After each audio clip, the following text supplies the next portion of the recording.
Kicking off a brand new week here. It's our pleasure to welcome now Wayne Carr, Southern District Public Service Commissioner.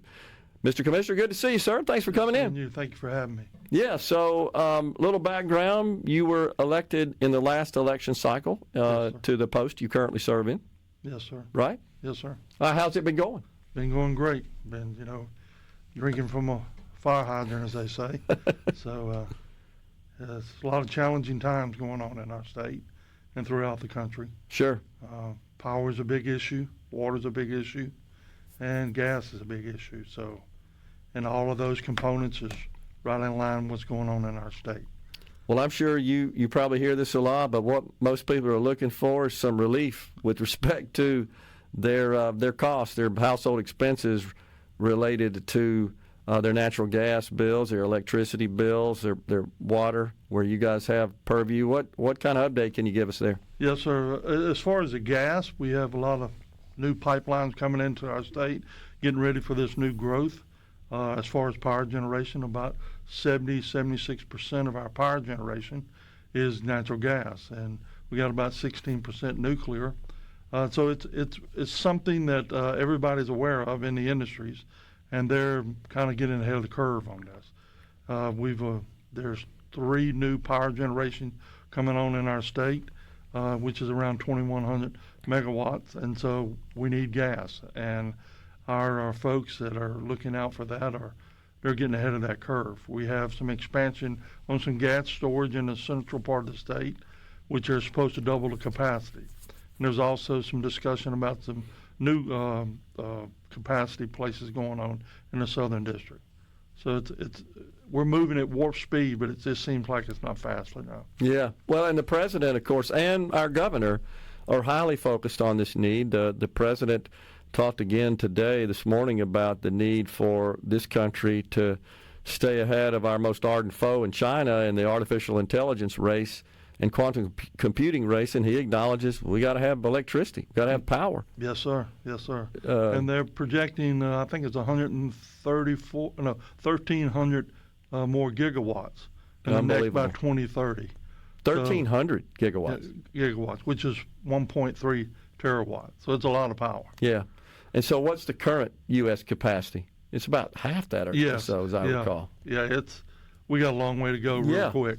Well, you just mentioned what's going on with respect to expansion in Mississippi, and I know Entergy, a major player there, is investing a lot to power the data centers in the central Mississippi area, increasing their output by about 50%, as I recall, with these new projects, right? Yes, sir. Yes, sir. They're doing a great job. For planning for this. And this planning just didn't happen overnight. This is going on long before I was even in the commission. So this has been going on for a while. So let's talk about that. And we had your colleague, DeKeither Stamps, for the Central District Commissioner, in a couple of weeks ago. We've had Haley Fasackerly, the CEO of Entergy. He's been in discussing this as well. But the concerns people have about the consumers possibly having to cover these additional costs to power these data centers, and of course AWS negotiated a contract directly with Entergy that was outside of the scope of approval of the PSC, but of course now they're making some rate adjustment requests in accordance with the process. That's what we talked to Commissioner Stamps about. What can you share with us on that? Well, parts of that contract we're not, right. We don't, we can't it's confidential. See it. Yes, sir. But I take full confidence in what Mr. Haley is telling us and what the governor is telling us. They're looking out for our ratepayers. And so it's our job to follow through on this as much as we can. It's a process that, as everyone well knows, it's much needed to get these data centers up and running. Yeah. So I am very confident in that they will meet their goals. I actually think you're right, Commissioner, and I'll ask you to respond to this, but this didn't happen overnight. A lot of planning went into this, and do you not feel that that's the reason that Entergy, the primary electricity supplier, the electricity supplier, certainly to the data centers in the central Mississippi area, they're accommodating this without the need to put the burden on the ratepayers. But this was in the works. They didn't get blindsided like we've seen in other parts of the country. Yes, yeah, there are some places that are very concerned that these big hyperscalers may leave, but Entergy, in the way they've worked their contract, they can't leave without a cost. Right. And that cost is not supposed to be shed back to our ratepayers. Yeah, I mean, and that's actually included explicitly in the legislation. Yes, sir. States yes, that. Sir.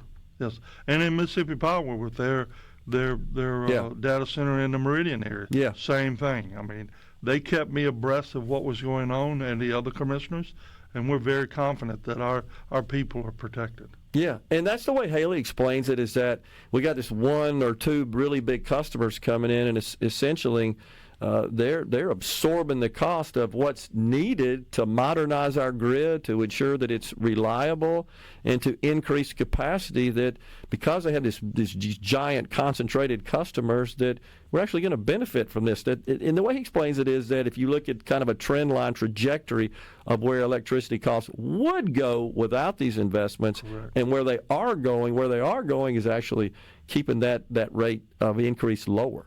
Yes, sir. This is a blessing. And also, I would say that they did a great job of keeping us confident and not sharing that contract, so to speak, because other states are following our model now. Okay. So when we went to Seattle, there was conversation about that.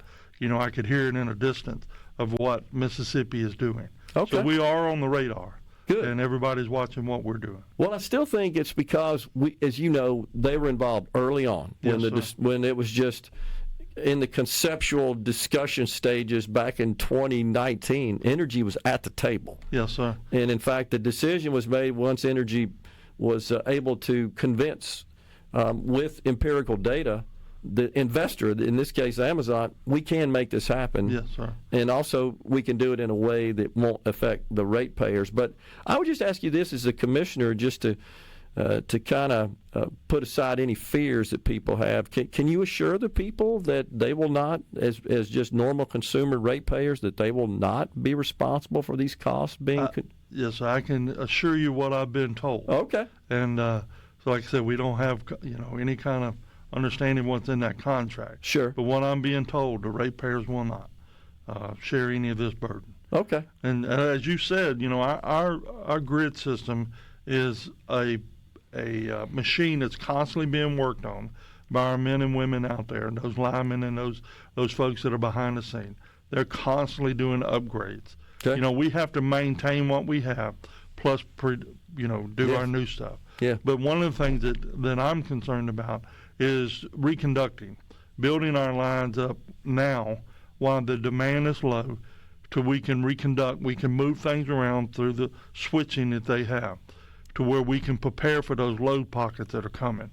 And they're working on that. I got you. Okay.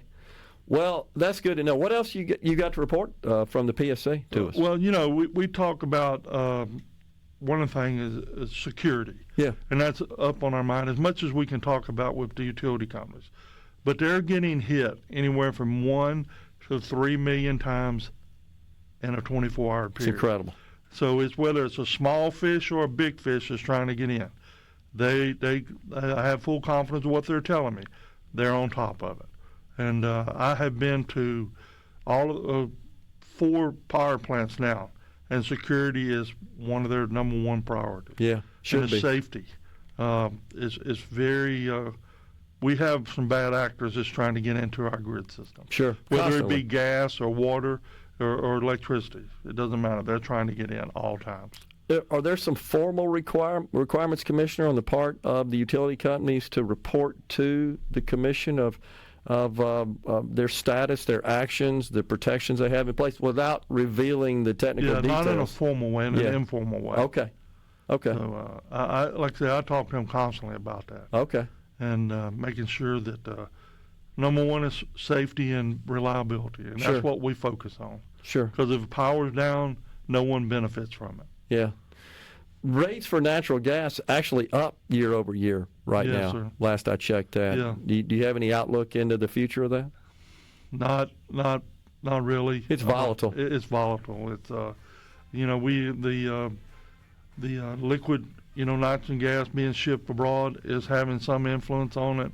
The new power generation coming on being natural gas. That's the middle ground, so to speak, that takes us into the nuclear. Gotcha. And there's some conversation going on with Port Gibson about another facility going there. Gotcha. They're in that, and our president is pushing nuclear. Big time. He's wanting to hand out some grants to someone. And so I'm sure we're in that conversation. Before we go, do you think that's the future? Nuclear? Yes, sir. I do Yes, too. sir. Yeah. I'm glad to know our PSC supports this. I Yes, think it's a good move. And Yes, the sir. leadership in our state, Yep. Governor Tate and Governor Hoseman, that they're involved with it, and they're pushing this. Appreciate you coming in, Commissioner. Thank you.